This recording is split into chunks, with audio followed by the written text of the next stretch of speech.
Hey guys, कैसे हैं आप सब। आज हम बात करने वाले हैं एसक्यूएल मैप टूल के बारे में। जब भी हम एसक्यूएल इंजेक्शन की वल्नरेबिलिटी के बारे में बात करते हैं तो सबसे पहले जो हम टूल यूज करते हैं वो होता है एसक्यूएल मैप। तो इस वीडियो में हम देखेंगे इस टूल को यूज कैसे करना है। तो ओवरव्यू में चलने से पहले एक बार इसके फीचर्स के बारे में बात करते हैं जो बहुत ज्यादा इंपॉर्टेंट है। अब एसक्यूएल मैप एक ऐसा टूल है जिसके अंदर फीचर्स तो बहुत सारे हैं, बट कुछ फीचर्स हैं जो बहुत अच्छे हैं। जैसे कि इसके अंदर जो एसक्यूएल इंजेक्शन टेस्ट करने की जो टेक्निक्स होती हैं वो 6 होती हैं, जो बाकी शायद किसी टूल में आपको इतनी ज्यादा मिलेंगी ही नहीं। अब अगर इसके दूसरे फीचर की बात करें कि जब भी आपको कोई वल्नरेबल डेटाबेस मिलेगा और वहां से आप पासवर्ड को एक्सट्रैक्ट करेंगे तो कई बार क्या होता है, जो पासवर्ड होता है हमारा हैश्ड फॉर्म में होता है। तो ये क्या करेगा, वो हैश को डिटेक्ट करके आपको ये भी बता देगा कि वो जो हैश है वो किस टाइप की है। तीसरा और सबसे बड़ा फीचर इसका यह है कि आप चाहें तो एक डेटाबेस की जितनी भी टेबल्स है सारी डंप करवा के अपनी स्क्रीन पे आ सकती है आपकी। तो इतनी सारी जो फ्लेक्सिबिलिटीज होती हैं आपको बाकी के टूल्स बिल्कुल देते ही नहीं है। तो इसीलिए जब भी हम एसक्यूएल की बात करते हैं तो एसक्यूएल मैप जो होता है हमारा सबसे नंबर 1 टूल होता है। तो अब इसके ओवरव्यू के बारे में बात करते हैं। आज हम बात करेंगे टेक्निक्स के बारे में, कौन कौन सी होती है, क्रॉल कैसे करता है, ये इनुमरेशन क्या होता है, batch, risk, level, threads, verbosity, proxy कैसे यूज होते हैं। उसके बाद हम बात करेंगे कि अगर आपके पास कोई बर्ब स्वीट की रिक्वेस्ट है तो उसको आप यूज करके कैसे फाइंड करेंगे कि उसके अंदर एसक्यूएल इंजेक्शन है। उसके बाद हम बात करेंगे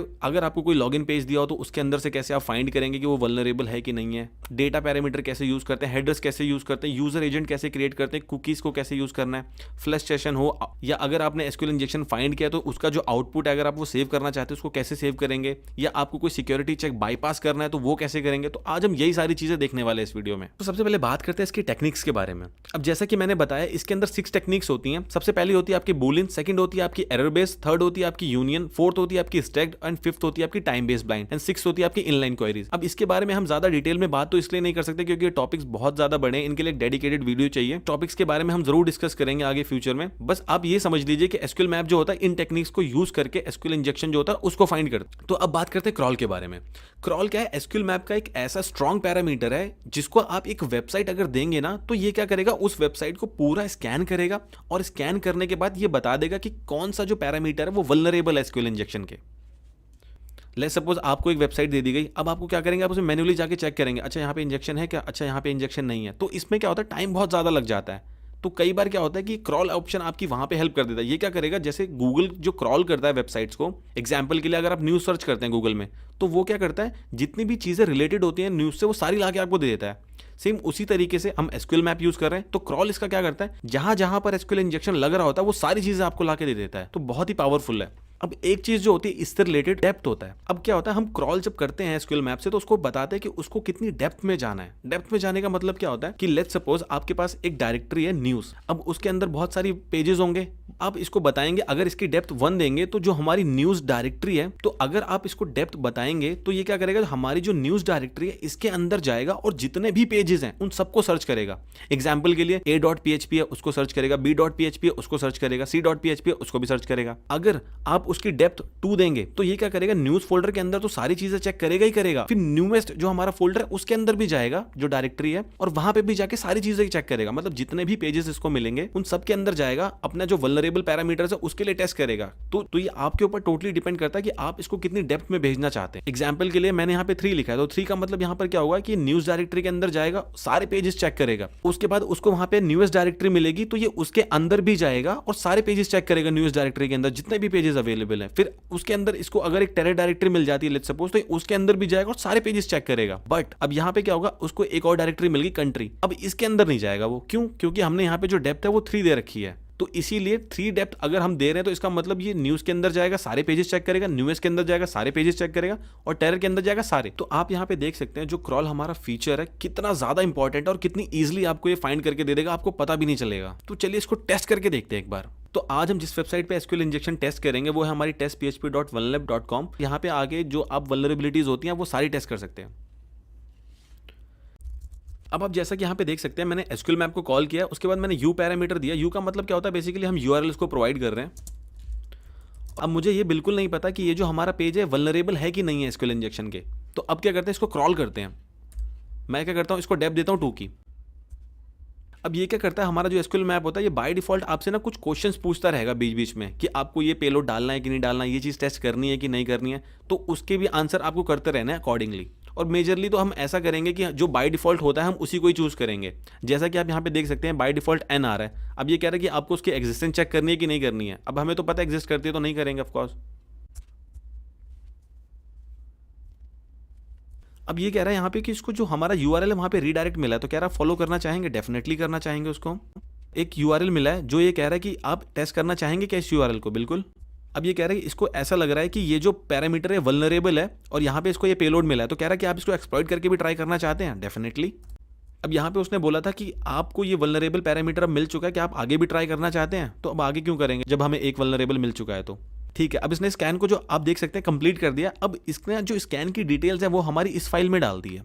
अब आप देखेंगे तो बाय डिफॉल्ट ये कहाँ पर सेव कर रहा है, होम अंकित लोकल शेयर एसक्यूएल मैप, ये डायरेक्टरी होती है लोकल एसक्यूएल मैप की जहाँ पर डिटेल्स को सेव करता है।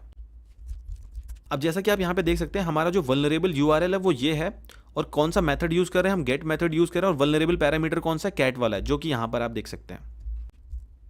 अब कई बार क्या होता है, जैसे आपने देखा बाय डिफॉल्ट हम चीज़ों को आंसर कर रहे हैं, तो मोस्टली क्या होगा कि हम जो बाय डिफॉल्ट आंसर्स होते हैं ना उन्हीं को चूज करते हैं।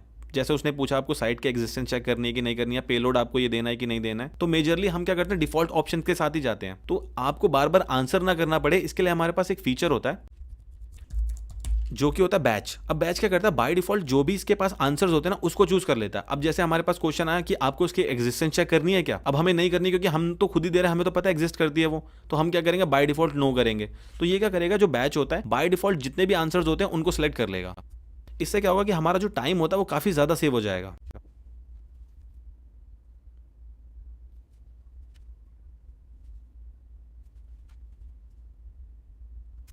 अब आप जैसा कि यहाँ पे देख सकते हैं उसने जो हमारा वल्नरेबल पैरामीटर है उसको फाइंड कर लिया है और उसका जो डिटेल्स है यहाँ पर सेव कर दिया है, और उसका जो पेलोड है यहाँ पर आ रहा है। अब आपने देखा हमें बार बार यहाँ पे आंसर करने की जरूरत नहीं पड़ी। जैसे यहाँ पे आंसर है वाई का, जिसमें हमसे ये पूछ रहा है कि do you want to exploit this SQL injection, तो बाय डिफॉल्ट क्या है हमारा वाई है, यहाँ पे जो कैपिटल होता है वो बाय डिफॉल्ट होता है, तो इसने क्या करा वाई चूज कर लिया। तो ये हमारा काफी हैंडी हो जाता है, आप आगे जैसे देखेंगे। तो अब बात करते हैं अगर आपको स्पेसिफिक टेक्निक के साथ क्रॉल करना हो तो उसके लिए आपको क्या करना पड़ेगा। अब यहाँ पे मैंने क्या किया है, वही सेम क्रॉल किया है, उसकी डेप्थ बताई है, उसके बाद मैंने इसको यहाँ पे बोला है टेक्निक जो होगी हमारी यू, यू का मतलब यूनियन होगी।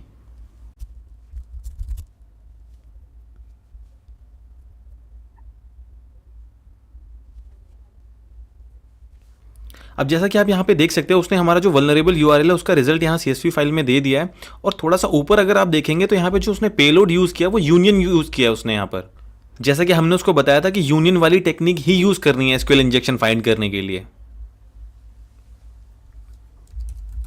अब हमारे पास क्या एक चीज होती है कि अगर आप किसी बड़ी वेबसाइट को टेस्ट कर रहे हैं जिसके अंदर बहुत सारी डायरेक्टरीज हैं, बहुत ज्यादा पेजेस हैं, तो आपका टाइम बहुत ज्यादा कंज्यूम होगा वहां पे। तो हमारे पास एक क्या ऑप्शन होता है थ्रेड्स का,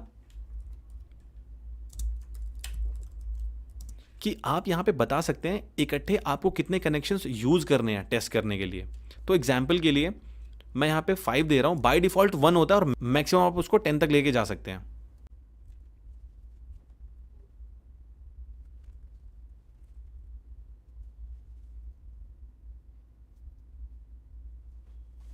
तो जैसा कि आप यहाँ पे देख सकते हैं उसने फिर से उसको स्कैन कर लिया और जो हमारी डिटेल्स है वो यहाँ पे लाके सेव कर दिया। तो थ्रेड से आपका ना काफ़ी ज़्यादा टाइम सेव हो जाएगा अगर बहुत बड़ी वेबसाइट है तो।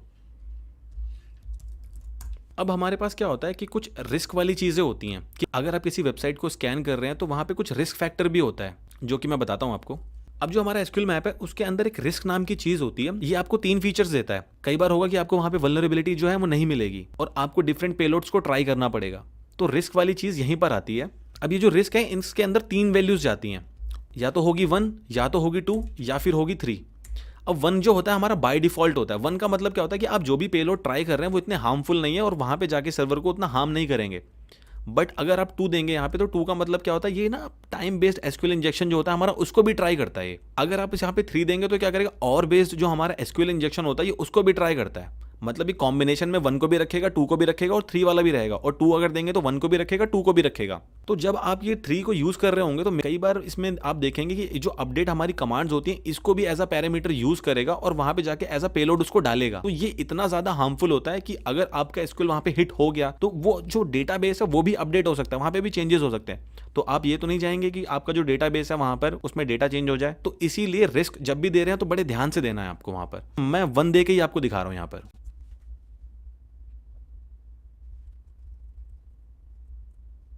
अब आप जैसा कि यहाँ पे देख सकते हैं हमारा जो डेटा है उसने इस CSV फाइल में स्टोर कर दिया, जो कि हमारा बाय डिफॉल्ट यहाँ पर सेव होता है डेटा। अब बात करते हैं लेवल के बारे में। आप किसी भी वेबसाइट को अगर टेस्ट कर रहे हैं वल्नरेबिलिटी के लिए, तो वहाँ पे कई बार क्या होगा कि आपको वल्नरेबिलिटी नहीं मिलेगी।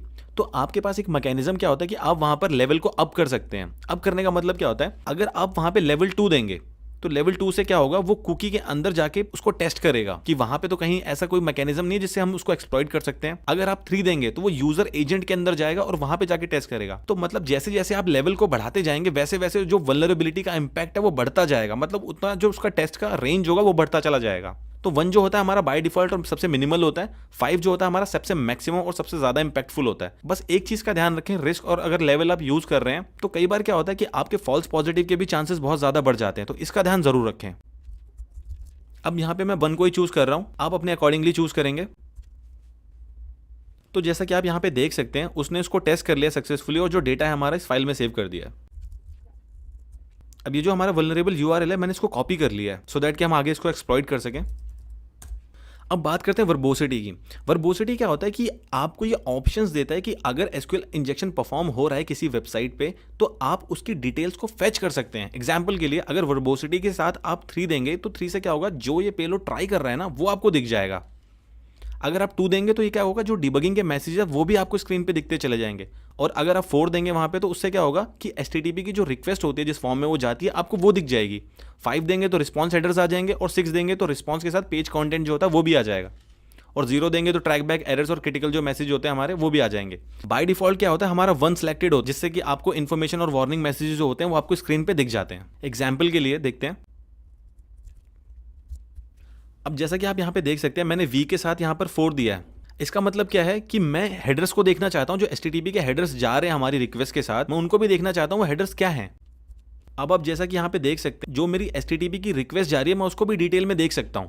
तो यहीं से हमें पता चल सकती है डिटेल में इन्फॉर्मेशन। तो आप यहां पे देखेंगे अगर डिबग का भी मैसेज आ रहा है और ट्रैफिक जो हमारा आउट हो रहा है जिसमें एचटीटीपी की रिक्वेस्ट आ रही है वो भी डिटेल्स हमारी आ रही है। तो अगर आपको पेलोड देखना है तो आप उसके अकॉर्डिंगली वैल्यू देंगे और अगर आपको रिस्पॉन्स देखना है तो आप उसके अकॉर्डिंगली वैल्यू देंगे। तो अब बात करते हैं हम कि आपको अगर वल्नरेबल यूआरएल मिल जाता है उसके बाद उसको एक्सप्लॉइट कैसे करेंगे, ज़्यादा से ज़्यादा उसकी जो डिटेल्स होंगे उसको निकालेंगे कैसे। क्योंकि जब आप वल्नरेबिलिटी रिपोर्ट कहीं पर देंगे तो आपको वहाँ पे दिखाना पड़ेगा कि आपके पास किस टाइप का डेटा है सो दैट कि आपकी रिपोर्ट जो है वो उतना ज़्यादा इंपैक्ट डाल पाए। अब ये हमारा वल्नरेबल यूआरएल है जो मैंने यहाँ पर डाला है। अब क्या करते हैं, इन्यूमरेशन स्टार्ट करते हैं। अब इन्यूमरेशन क्यों स्टार्ट होगा, क्योंकि ये जो हमारा पैरामीटर है ये वल्नरेबल है तो यहाँ पे एसक्यूएल इंजेक्शन लग रहा है इसलिए मैं इन्यूमरेशन अब कर सकता हूँ। अगर आपको निकालना है कि करंट यूजर कौन है तो उसके लिए आपको करंट यूजर का पैरामीटर देना पड़ेगा। अगर आप पता करना चाहते हैं कि करंट डेटाबेस कौन सा यूज हो रहा है तो उसके लिए आपको करंट डीबी देना पड़ेगा, जैसा कि आप यहां पे देख सकते हैं। अब कई बार क्या होगा कि आपको जो होस्ट का नेम होता है, सिस्टम का नेम, वो भी आइडेंटिफाई करना होता है। तो उसके लिए आप क्या कर सकते हैं, होस्ट नेम दे सकते हैं।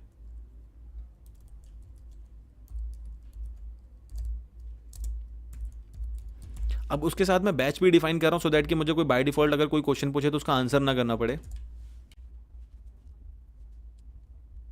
अब आप जैसा कि यहां पर देख सकते हैं जो हमारा करंट यूजर है वो AQArt आ रहा है यहाँ पर @localhost, और हमारा जो करंट डेटाबेस है वो AQArt आ रहा है, और जो हमारे सर्वर का होस्ट नेम है वो IP100063 आ रहा है। ये तो बात रही कि जो करंट में चीज़ें यूज हो रही हैं। अगर मुझे सारे डेटाबेस की डिटेल्स चाहिए तो उसके लिए मुझे क्या करना पड़ेगा वो देखते हैं। अब ये जो है मेरा वल्नरेबल यूआरएल है। अब मैंने उसके साथ में एक पैरामीटर दिया DBS, जिसका मतलब होता है जितने भी डेटाबेसेस अवेलेबल हैं उनकी डिटेल्स लेके आ जाओ आप। अब आप जैसा कि यहाँ पे देख सकते हैं उसने जो डेटाबेस की इन्फो वो फेच कर ली है और AQArt जो है हमारा वो आ रहा है और इन्फॉर्मेशन स्कीमा है वो आ रहा है। अब इन्फॉर्मेशन स्कीमा क्या होता है, बाय डिफॉल्ट जो हमारा डेटाबेस होता है उसके अंदर कुछ फाइल्स और टेबल्स होती हैं जिनकी इन्फॉर्मेशन स्टोर होती है। तो ये हमारे इतने काम का नहीं है, जो AQArt है हमारा ये ज़्यादा काम का है। तो अब हमें डेटाबेस पता चल गया। अब ऐसा करते हैं इस डेटाबेस के अंदर कौन कौन सी टेबल्स हैं ये देखते हैं। इसके लिए आपको क्या करना पड़ता है, -D दे के आप बताते हैं कि डेटाबेस कौन सा है, उसके बाद आप ये बताते हैं कि आपको टेबल्स चाहिए। अब जैसा कि आप यहां पे देख सकते हैं उसने हमें डिटेल्स दे दी। जो हमारा डेटाबेस है वो AQArt है और हमारे पास 8 टेबल्स आ रही हैं, जिसके अंदर जो यूजर वाली टेबल है वो थोड़ी सी इंटरेस्टिंग लग रही है। तो अब ऐसा करते हैं इसके अंदर चलते हैं और देखते हैं इसके अंदर डेटा कौन सा प्रेजेंट है। -T दे के आप उसको ये बताएंगे आपकी टेबल कौन सी है। तो हमारी टेबल यूजर्स है। उसके बाद हम बताएंगे हमें चाहिए क्या। तो हमें सारा डेटा चाहिए, तो इसलिए मैं क्या करवा रहा हूँ, डंप करवा रहा हूँ सारा डेटा।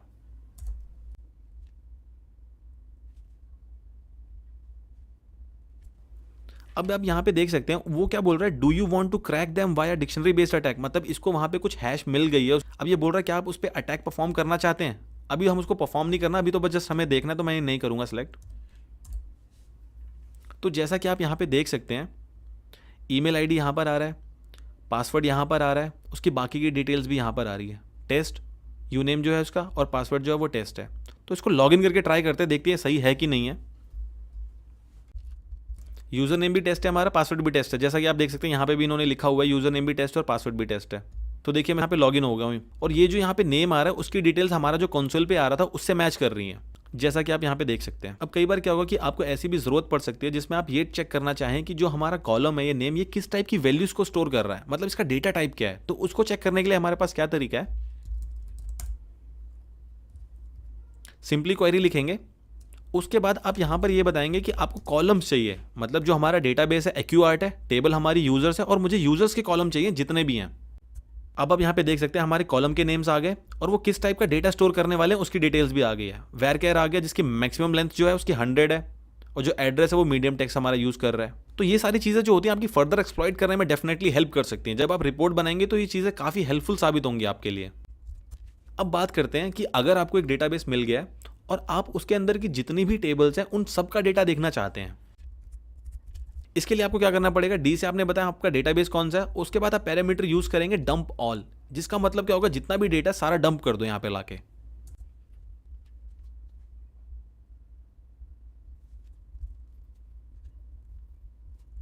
अब आप यहां पे देख सकते हैं उसने सारी टेबल्स जो है हमारी वो लाके दे दी है।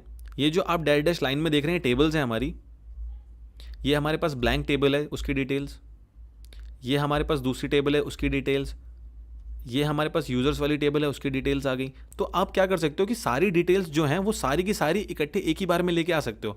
बट अब सिचुएशन क्या होती है यहाँ पर कि अगर आपका जो डेटाबेस है वो बहुत ज़्यादा बड़ा है, तो वहाँ पर क्या प्रॉब्लम होगी आपको कि आप जब उसको डंप कराएंगे तो जो प्रोसेस होगा ना वो काफ़ी ज़्यादा स्लो हो जाएगा, तो आपका जो टाइम है वो बहुत ज़्यादा लग जाएगा उसमें। तो इस चीज़ का आपको स्पेसिफिकली ध्यान रखना है कि आप क्या चीज़ डंप करा रहे हैं और क्या चीज़ नहीं करा रहे। तो मैं ये रिकमेंड करूंगा आप टेबल टू टेबल जाएं, मतलब जो आपको टेबल थोड़ी सी ठीक लग रही है, जिसके अंदर आपको बहुत ज़्यादा सेंसिटिव डेटा मिल जाता है, आप उसके लिए जाएं, सारी टेबल्स के लिए ना जाएं।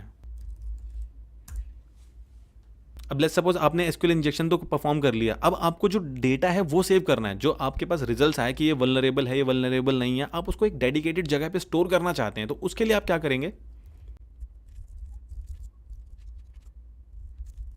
अब लेट्स एज्यूम ये जो हमारी वेबसाइट है, मुझे नहीं पता इसके अंदर एसक्यूएल इंजेक्शन की वल्नरेबिलिटी प्रेजेंट है कि नहीं है, मैं इसको फिर से क्रॉल कर रहा हूँ, और उसके बाद मैं चाहता हूँ कि जो भी डेटा हमारा आए एज अ रिजल्ट वो सेव हो जाए एक पर्टिकुलर डायरेक्टरी में। उसके लिए आपको क्या करना पड़ेगा, अब आपने पैरामीटर यूज किया आउटपुट dir, अब इसके बाद आपको लोकेशन बतानी होती है, और अब मैं यहां पे बैच दे रहा हूं जिसका मतलब आपको ऑलरेडी पता ही है।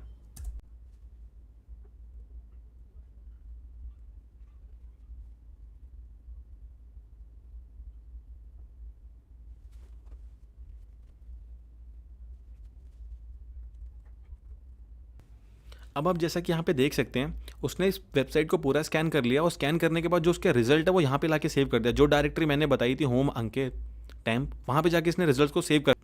अब कई बार आपके साथ क्या होगा कि आप ऐसी सिचुएशन में आ जाएंगे जहां पर आपको यूजर डिफाइंड जो हेडर्स होते हैं उनको ऐड करना पड़ेगा। अब एसक्यूएल मैप क्या होता है, बाय डिफॉल्ट तो ऐड नहीं कर सकता। अब कई बार क्या होता है जो आपकी एप्लीकेशन होती है वो कुछ हेडर्स स्पेसिफिकली उस वेबसाइट के लिए यूज करती है, तो आपके पास क्या होता है उन हेडर्स को आप ऐड कर सकते हैं इसमें जब आप रिक्वेस्ट को भेजेंगे। तो उसको करने का क्या तरीका होता है, एग्जाम्पल के लिए ये वेबसाइट है जिसपे आपको टेस्ट करना है, उसके साथ आप क्या देंगे, हेडर्स का पैरामीटर यूज करेंगे, और उसमें आप जो हेडर होगा उसको डिफाइन करेंगे। अब जैसा कि आप यहां पे देख सकते हैं मैंने हेडर पैरामीटर यूज किया है, और उसके बाद मैंने क्या किया, यहां पे रेफरर दिया abc.com का। अब जब भी ये रिक्वेस्ट जाएगी वहां पे क्या होगा, एक हेडर ऐड हो जाएगा रेफरर का, जिसके अंदर डिटेल जो होगी abc.com आएगी। कई बार क्या होता है ये आपकी बाईपास करने में भी हेल्प कर देता है चीजें। तो इसको चेक करने के लिए मैं क्या करता हूं, वर्बोसिटी को 4 पे सेट कर देता हूं, जिससे हमें पता चल जाता है कि जो हमारे हेडर्स हैं वो क्या क्या जा रहे हैं। अब आप यहाँ पे जैसा कि देख सकते हैं यहाँ पे जो हमारा रेफरर आ रहा है वो abc.com आ रहा है, जो मैंने ऊपर डिफाइन किया था। अब ऐसे आप कोई भी यूजर डिफाइन हेडर है जो आपको ऐड करना है बाईपास करने के लिए, या कोई एप्लीकेशन स्पेसिफिक कोई हेडर दे रही है उसको आप ऐड करना चाहें तो आप उसको ऐसे ऐड कर सकते हैं। अब कई बार क्या सिनेरियो होगा आपके साथ कि अगर आप किसी पर्टिकुलर यूआरएल को स्कैन कर रहे हैं तो वहां पे फायरवॉल भी हो सकती है जो कि आपका यूजर एजेंट जो होगा उसको डिटेक्ट कर रही होगी, जिससे वो आपको ब्लॉक भी कर सकती है इन सब सिचुएशंस। तो आपके पास क्या तरीका होता है उसको बाईपास करने का? तो आप सिंपली क्या करें, यूजर एजेंट जो होता है हमारे पास एक मेथड होता है जिसके अंदर जाके आप अपना जो यूजर एजेंट होता है, कोई फेक डालना है फेक डाल सकते हैं, कोई जेन्युइन डालना है, कोई दूसरा डालना है, मोबाइल का डालना है, तो आप वो भी कर सकते हैं। एग्जाम्पल के लिए मैंने गेको क्रोम लिख दिया यहां पर। अब मुझे हेडर देखना भी है तो मैं उसके लिए वर्बोसिटी को 4 पे सेट कर देता हूं और बैच लगा देता हूं सो दैट कि बार बार आंसर ना करना पड़े। अब आप जैसा कि यहां पे देख सकते हैं जो हमारा यूजर एजेंट है उसके अंदर गेको क्रोम आ रहा है। तो कई बार क्या होगा, ये आपकी चीजें बाईपास करने में बहुत ज्यादा हेल्प कर देगा, तो इस चीज का बड़ा ध्यान रखें। अब एसक्यूएल मैप क्या करता है, बाय डिफॉल्ट आपको कुछ यूजर एजेंट्स प्रोवाइड करता है। उसको यूज करने के लिए आपको मोबाइल पैरामीटर यूज करना पड़ता है। इससे क्या होगा कि आपकी जो रिक्वेस्ट जाएगी, जो सर्वर होगा उसको ऐसा लगेगा कि आपकी जो रिक्वेस्ट आ रही है वो मोबाइल से आ रही है। इसको देखने के लिए हम क्या करते हैं, V4 लगाते हैं। अब आप जैसा कि यहाँ पे देख सकते हैं, यहाँ पे हमसे पूछ रहा है वो कि कौन सा यूजर एजेंट है जो आपको यूज करना है। आईफोन 8 का करना है, ब्लैकबेरी का करना है, गूगल का करना है, तो आप इनमें से कोई भी चूज कर सकते हैं। अब आप जैसा कि यहाँ पे देख सकते हैं जो हमारा यूजर एजेंट है वो यहाँ पे आईफोन का आ रहा है, तो आप यहाँ से भी यूजर एजेंट की हेल्प से मैनिपुलेशन को परफॉर्म कर सकते हैं इजीली। अब कई बार क्या होगा कि अगर आप किसी वेबसाइट को स्कैन कर रहे हैं और वहां पर जो फायरवॉल है वो डिप्लॉयड है, तो वो जो एसक्यूएल इंजेक्शन के कीवर्ड्स होते हैं ना, उनको ब्लॉक कर सकती है। तो उसको बाईपास करने का हमारे पास एक तरीका होता है, लिस्ट टैम्पर्स।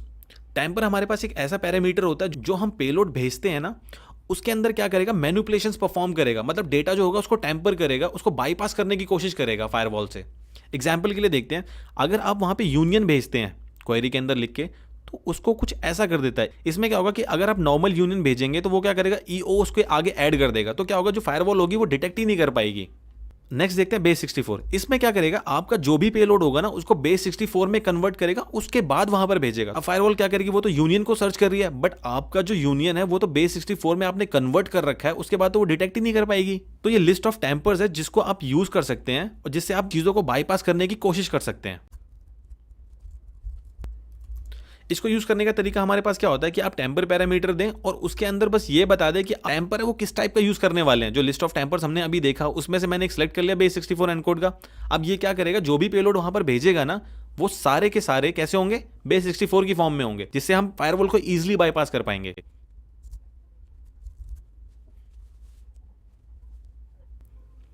अब आप जैसा कि यहाँ पे देख सकते हैं, यहाँ पे मैंने उसको टेम्पर बताया बेस 64 एनकोड का। अब उसके बाद मैंने बैच सेलेक्ट कर लिया यहाँ पे, और उसके बाद मैंने जो वर्बोसिटी है उसको 3 सेलेक्ट कर लिया, सो दैट कि जो पेलोड है वो हमें दिखे। अब आप जैसा कि यहाँ पे देख सकते हैं, मैंने जो टेम्पर है उसके अंदर बेस 64 एनकोड डाल दिया, सो दैट कि हमारा जो पेलोड है वो एनकोड होके जाए वहाँ पर। उसके बाद मैंने वर्बोसिटी को 3 सेट किया कि डिटेल्स हमें दिखें, और उसके बाद मैंने बैच यूज किया कि बाय डिफॉल्ट हमें आंसर ना करना पड़े। तो सबसे पहले आप यहाँ पर देखिए कि वो क्या कर रहा है, जो हमारा मॉड्यूल है टेम्पर का उसको लोड कर रहा है बेस 64 एनकोड का, उसी के बाद ही तो वो चीज़ों को एनकोड करके भेजेगा। तो अगर आप टेम्पर को यूज़ करते हैं तो वहाँ पे क्या होगा कि आप चीज़ों को ईजिली बाईपास कर पाएंगे। तो इसको यूज़ करना बिल्कुल ना भूलें। अब बात करते हैं, अगर आपको एक लॉगिन पेज मिल जाता है और उसमें आपको एसक्यूएल इंजेक्शन है कि नहीं है ये फाइंड करना है, तो इसके लिए आप क्या करेंगे। तो सबसे पहले हमें कुछ डिटेल्स चाहिए होगी। सबसे पहले हमें एक यूआरएल चाहिए होगा जिसमें वो लॉगिन पेज होगा, जो हमारे केस में ये है। उसके बाद हमें यूजर नेम और जो पासवर्ड है और ये जो लॉगिन है, ये 3 पैरामीटर्स चाहिए होंगे। इनकी वैल्यूज फॉर्म में किस नाम से जा रही है। अगर आप यहां पे देखेंगे, इसकी जो वैल्यू जा रही है वो यूनेम से जा रही है। जो हमारा पासवर्ड वाला है वो हमारा पास के नाम से जा रहा है, और जो हमारा लॉगिन बटन है वो सबमिट से जा रहा है। ठीक है, अब इसको बताने के लिए कि इसको लॉगिन पेज पे ही सिर्फ एसक्यूएल इंजेक्शन को परफॉर्म करना है, हमारे पास फॉर्म्स एक स्विच होता है जो उसको बताता है कि ये एक फॉर्म है और इसी पे ही आपको एसक्यूएल इंजेक्शन ट्राई करना है। अब उसके बाद एक चीज आपको और देखनी होती है कि ये वाला जो फॉर्म है वो किस जगह पे जा रहा है। हमारे जो केस में है वो यूजर इन्फो डॉट PHP है, वहां पे रिडायरेक्ट हो रहा है। अब यहां पर आप देख सकते हैं ये वाला जो पोस्ट डेटा है वो सर्च फॉर के लिए जा रहा है, बट हमें तो यहां पे भेजना ही नहीं है। तो यहां पर क्या हो रहा है, दूसरा फॉर्म है, इसमें तो हमें डेटा भेजना ही नहीं है, तो यहां पर मैं इसको नो कर रहा हूं। अब आप देख सकते हैं हमारा जो पेज है वो यहां पर आ गया। यूजर इन्फो पे तो हमारा डेटा जा रहा था, और कौन सा डेटा जा रहा था, यूनेम एंड पासवर्ड वाला। तो हम इसको वेरीफाई करते हैं, इसको टेस्ट करते हैं। अब ये कह रहा है कि यहाँ पे जो फील्ड्स हैं इनके अंदर रैंडम वैल्यूज डाल दी जाए, आप खुद डालेंगे तो रैंडम डाल देते हैं। अब यहाँ पे उसको क्या है 302 रीडायरेक्ट मिला है, तो फॉलो करते हैं। अब ये कह रहा है कि जो बैकएंड का डेटाबेस है वो प्रोबेबली माई एसक्यूएल है, तो आप बाकी के सारे टेस्ट को स्किप करना चाहते हैं और पेलोड्स फॉलो करना चाहते हैं माई एसक्यूएल का जो है, ठीक है।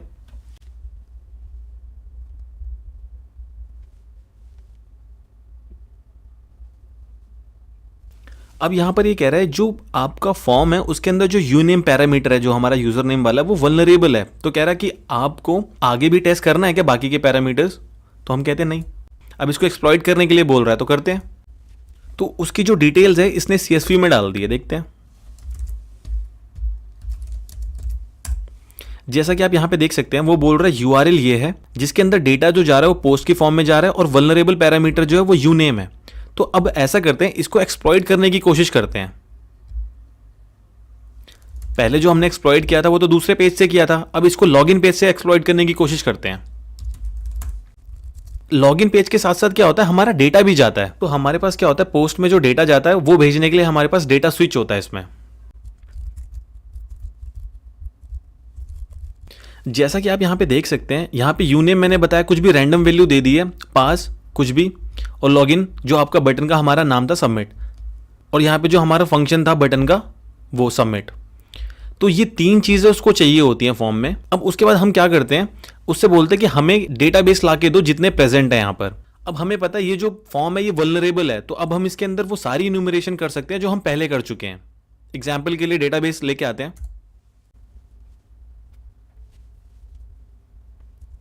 तो जैसा कि आप यहाँ पे देख सकते हैं एक्यूआर जो हमारा डेटाबेस है वो आ चुका है और इन्फॉर्मेशन स्कीमा जो हमारा पहले आया था। तो जब भी आपको पोस्ट डेटा भेजना हो तो आप इसी डेटा के साथ भेजेंगे उसको।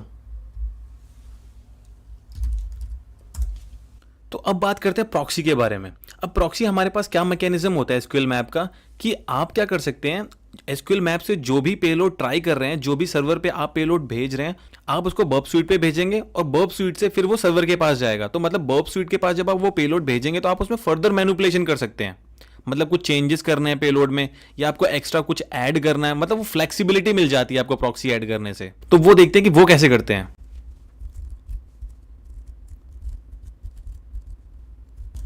अब मैं क्या करता हूं, मैंने यहां पे डाल तो दिया है प्रॉक्सी के लिए मैं, बट अपना जो सॉकेट है प्रॉक्सी का बर्ब स्वीट का वो ऑन कर लेता हूं।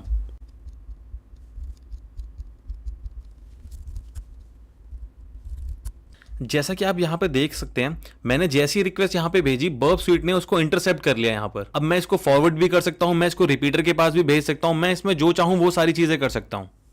जैसा कि आप यहां पे देखेंगे अब ये 8% पे जो है वो रुका हुआ है। जैसे ही मैं यहां पे रिक्वेस्ट फॉरवर्ड करूंगा आप देख सकते हैं वो धीरे धीरे चेंज हो रहा है। तो यहां पे मैं बर्ब स्वीट पे आके रिक्वेस्ट को काफी अच्छे से मैनिपुलेट कर सकता हूं।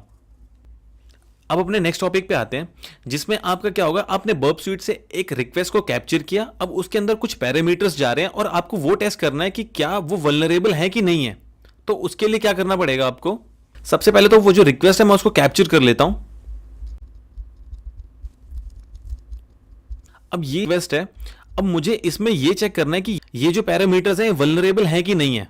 अब क्या करते हैं, इस रिक्वेस्ट को सेव कर लेते हैं और सेव करने के बाद फिर एसक्यूएल मैप में रिक्वेस्ट पास करेंगे और फिर चेक करते हैं कि ये जो पैरामीटर्स हैं वल्नरेबल है कि नहीं है। अब यहां पर मैं क्या कर रहा हूं, उस फाइल को रीड कर रहा हूं जो हमने सेव की है और यहां पे मैं बैच ऑप्शन दे रहा हूं सो दैट कि बार बार वो जो क्वेश्चंस आते हैं उनको हमें आंसर ना करना पड़े, डिफॉल्ट वैल्यू जो है वो अपने आप सिलेक्ट हो जाए। जैसा कि आप यहाँ पे देख सकते हैं उसने जो हमारी फाइल है उसको यहाँ पर सेव कर दिया और सेव करने के बाद ये जो हमारा पैरामीटर है उसने यहाँ पर बता दिया है कि ये जो है ये वल्नरेबल है और ये उसके पेलोड है। तो आप ये ऐसा भी कर सकते हैं, मतलब बर्ब स्वीट में अगर आपको किसी रिक्वेस्ट पे डाउट है, उसके पैरामीटर्स को चेक करना है, तो आप उस रिक्वेस्ट को इंटरसेप्ट करें और सेव करने के बाद एसक्यूएल मैप में उसको पास करके वेरीफाई कर सकते हैं।